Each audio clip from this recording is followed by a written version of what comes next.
ಕೃತಿ ಕರ್ಬಂದ ಎಂಬ ಹೆಸರನ್ನ ಬಹುಶಃ ಕನ್ನಡಿಗರು ಮರೆತೇ ಹೋಗಿರುವ ಸಾಧ್ಯತೆ ಇದೆ. ಏಕೆಂದರೆ ಕೃತಿ ಕನ್ನಡ ಚಿತ್ರವೊಂದರಲ್ಲಿ ನಟಿಸದೆ ಬರೋಬ್ಬರಿ 6 ವರ್ಷಗಳೇ ಆಗಿವೆ. 14 ವರ್ಷಗಳ ಹಿಂದೆ ಚಿರು ಎಂಬ ಚಿತ್ರದ ಮೂಲಕ ಕನ್ನಡ ಚಿತ್ರರಂಗಕ್ಕೆ ಎಂಟ್ರಿ ಕೊಟ್ಟ ಕೃತಿ ಅನಂತರದ ವರ್ಷಗಳಲ್ಲಿ 10ಕ್ಕೂ ಹೆಚ್ಚು ಚಿತ್ರಗಳಲ್ಲಿ ನಟಿಸಿದ್ರು.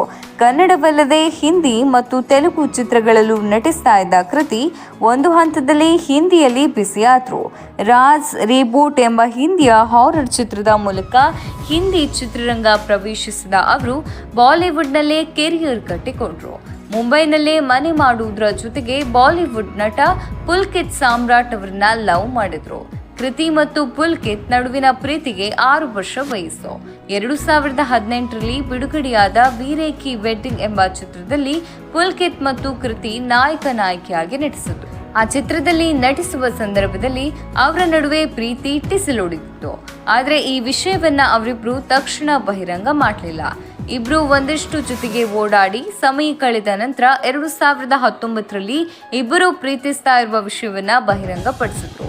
ಹಾಗಂತ ಇಬ್ಬರು ತಕ್ಷಣವೇನು ಮದುವೆ ಆಗಲಿಲ್ಲ.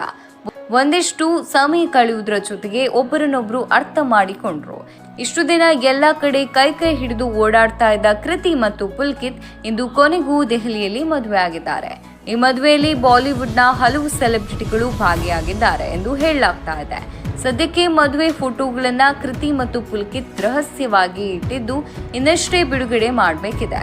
ಕೃತಿ ಮತ್ತು ಪುಲ್ಕಿತ್ ಅವರ ಮದುವೆ ಇಂದು ನಡೆದ್ರು. ಮದುವೆ ಸಂಭ್ರಮ ಕೆಲವು ದಿನಗಳಿಂದಲೇ ನಡೀತಾ ಇದೆ.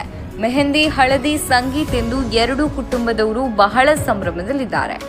ಹಾಗಂತ ಇದು ಪುಲ್ಕಿತ್ಗೆ ಮೊದಲ ಮದುವೆ ಏನಲ್ಲ.